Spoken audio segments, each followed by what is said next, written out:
first, a very general question. Okay. How and when did you first develop a feminist identity? Okay. I think few things have a moment in time, but I actually can trace it to a moment in time.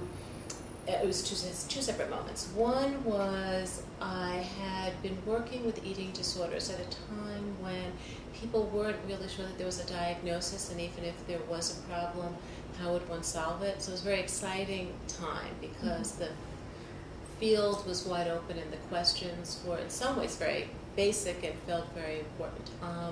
And I kind of seduced one of my supervisors into academically seduced my supervisor to think that this was an interesting thing to consider, and we talked about ways of helping women achieve a sense of power other than food.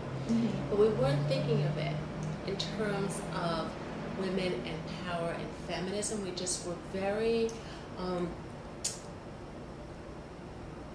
I'm sorry, can I start all? I just realized I sounded so completely complicated on that. Can I just start that all over again? I'm sorry. Sure. That was so weird. That just came out so funny. Well, you can edit the... It didn't sound at all funny. Oh, okay. You can edit it out later. Okay. That just came out so funny. But anyway, I use words that just like, ugh, I don't like that. Anyway, but we basically looked and said, what's going on here? I had done some basic research in looking at this strange phenomenon that people were eating and then wanted to throw up afterwards. And did it exist? And if it existed, what were some of the behavioral and psychological correlates? And then as we analyzed the research, we saw that there were lots of issues around assertiveness, around anger, around sense of meaning, around sense of control. And so we formulated an intervention because we got drafted into having to supply some sort of service to the people who served as subjects in basic research but had no treatment available to them.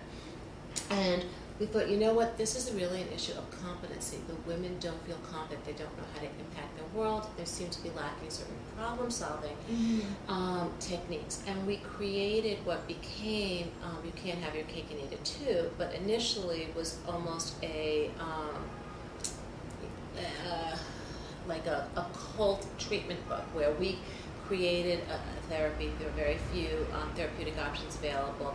I started talking about it at conferences. People started requesting information about it, and here I was talking about developing groups where women could learn competency, learn voice, learn how to impact their world. Okay. So that's a little background. I didn't think of myself as a feminist. I just thought of myself as answering the need of people who were struggling. I went to a American Group Psychological Association meeting, and they had different workshops, and one was on all-female groups. And I thought, I would love to learn about that. I go to that group, and everyone goes around, they talk about what they're doing, and at that time it was mostly people who were dealing with sexual abuse, and they were talking about their groups, and I described my eating disorder groups, and they said, so how long have you been a feminist? And I said, I hadn't thought about it. Yeah. And it was one of those, the whole room started to laugh, and I realized the joke was on me.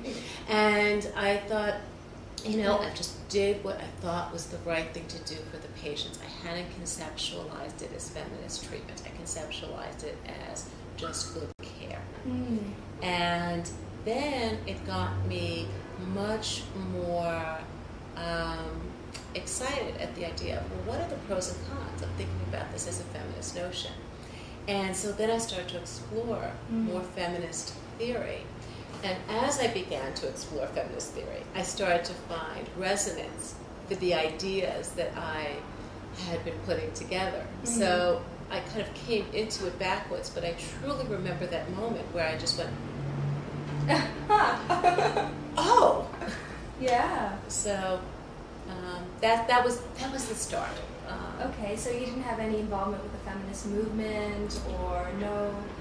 Yes, but in other words, in my mind, I had actually compartmentalized. I mean, I grew up in the 70s, so I was a little bit young for being involved in the feminist movement, but grew up in a home in which my mother was very strong that her daughter, I have a sister, and it was that the two daughters should really be able to do what they want to do to support themselves. So my mother had the kind of perspective that we should be, my sister was a lawyer, I'm a doctorate, so she used to say she was going to wear a placard, that she had, you know, a doctor and a lawyer.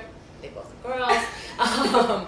And so I was raised with that kind of attitude and raised with a father who thought it was probably a really good idea for us to just, you know, stop getting diplomas and get a man. So there was very clear feminist messaging going on between my mom and my sister, and I was certainly very respectful of women who had accomplished, had set my role models as women who were accomplished. But I wasn't thinking about feminist psychology as an orientation, as a pursuit. I thought about my politics from my politics. My belief in independence for women was something that existed separate from what was happening in the therapeutic environment. At the time that I was at the conference I'm describing to you, I was just finishing my internship, so I had just gotten my doctorate. So I was, in retrospect, relatively early on in my career, but I certainly, nobody in my graduate program ever used the F word.